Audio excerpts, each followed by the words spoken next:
up? Marty here with GuitarJams.com. I was just working what's called the major pentatonic scale. It's that sweeter sounding scale that's going to work in a more majory or a happier sounding progression. A lot of guys that are learning how to solo, learning how to improvise, are working on the minor pentatonic in the beginning, which is great. It's the one you're going to use the most. But there's that sweeter sounding scale that's used a lot by, most, like the Almer brothers use it like crazy, but it's in everything. It's in everything. It's just that sweeter sounding scale. So it actually relates. I was checking out an email earlier today, and someone was asking about the relative minor, relative major. And if you've never heard of that before, it's fine. But in the major pentatonic and the minor pentatonic, there's a relationship there. And what I like to think of is you got to know your roots really well. But so I was playing a progression that was D major, C to G, which is a real common set of chords. D, C to G. And so, I want to know where my D root is. Ultimately, I want to know all my notes really well, but if I plugged in, the D note on the E string is on the 10th fret. Okay, and so most people in the beginning, they'd plug in the D minor pentatonic, and I've got this loop.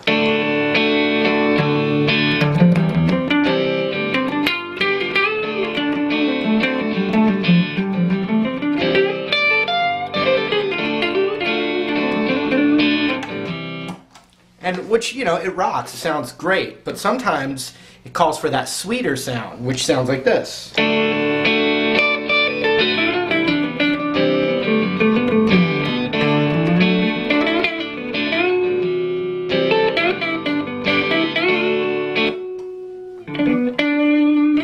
Alright, and that's that sweeter sound, and really the cool thing about it is if you do it the way, I haven't seen other teachers necessarily teach it with this way, but basically if it's a minor rock sounding thing, you put your index finger on the root, and you plug in that pentatonic scale. But if you want that sweeter sound, you're going to put your pinky, Dr. Evil style, on the root and play that shape below right here. So your index finger would be on the 7th fret and your pinky would be on the 10th fret, and then 7, 9, 7, 9, 7, 9, 7, 10, 7, 10. And so if you look at that, I'm playing that pentatonic shape but thinking of my pinky as the root instead. So someone might say, well, wait a minute, isn't that the B, because B's on the 7th fret there, isn't that the B minor pentatonic scale, Marty? And I would say, why, yes it is. It's the exact same scale. The only difference is when you play this set of notes over a B minor type of chord, you're thinking of that 7th note as home bass or the root. But if you play that same set of notes over a D major chord, you're thinking of where your pinky is as home bass. And so that's the difference. But what that's called is the relative major, relative minor. And I think of it as it's like the bizarro world of minor and major. They're like the mirror images or opposites of each other. But so some of the cool stuff is you can plug in that D major pentatonic over a D major progression, and you can even do a lot of the same bends, like the G string bend. But the licks tend to resolve, and they sound completely different, but they resolve really well to where the roots are in that position, which would be on the the 10th fret of the E string, and the 7th fret of the G string, and then the 10th fret of the high E again.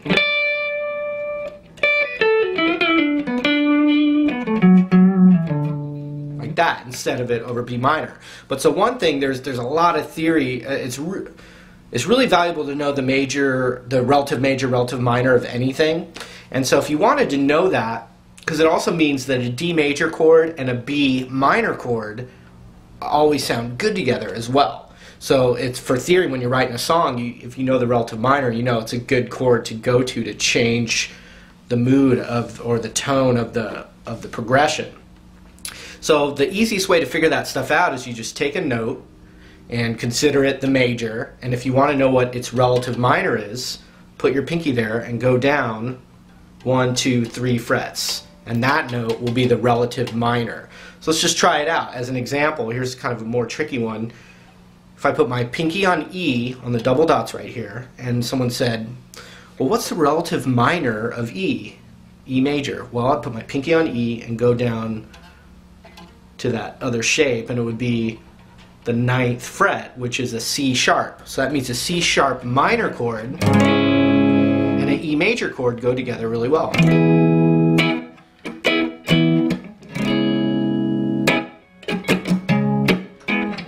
And they don't have to, you know, follow each other, even be in the same song, but you'll know in your head that those chords are always going to go well together. And then you just do the reverse. If you play a minor chord, like for instance if I play A minor, and I like that chord and I want to I'm trying to figure out, you know, I have a progression that kind of revolves around A minor and I want to know a good chord for the chorus maybe, or for another section, I could at least in my mind go, okay, I'm going to try the relative major. Where is it? Well, you just do the opposite. It's the minors right there, so the major is going to be 1, 2, 3 up now, and that's a C note. So C major is the relative major of A minor, or vice versa. A minor is the relative minor of C major, and you see that all the time in those open chords, like C down to A minor, or the opposite.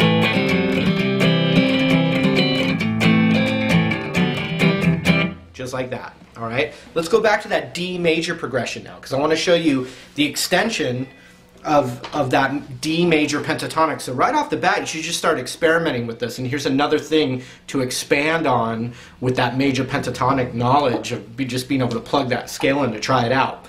I have a D major sounding progression: D major, C major, and G major.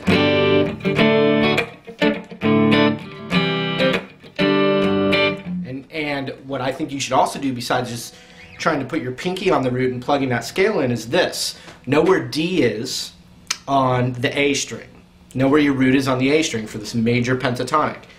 I'm just going to tell you it's on the 5th fret of the A string. And now you can do this, what you might have thought is the B minor pentatonic extension, but we're going to do it as the D major pentatonic extension, which is no different fingering, no different notes, nothing. It's the exact same thing, except it's being played over a D major style progression, so the licks sound different. You're going to have to get used to it. But so it's going to be like this. Here's the extension. The root is on the 5th fret of the A string, but we're going to go 5, 7 on the E string, and then 5, 7 on the A string, and then slide with our ring finger up a whole step. Now we're just in that pentatonic that we were working. So 7, 9 on the D, 7, 9 on the G, and then slide with our ring finger on that G up a whole step. Then index finger onto the 10th fret of the B, and then we go 10, 12 on the B with the first and ring finger, and then 10, 12 with first and ring finger on the high E. And then the opposite, ring finger on the 11th fret of the G, slide with that finger. Slide with the ring finger. But just make sure if you're going down, it resolves to that A string 5th fret. So you want to work that up and down. Listen to that over this progression.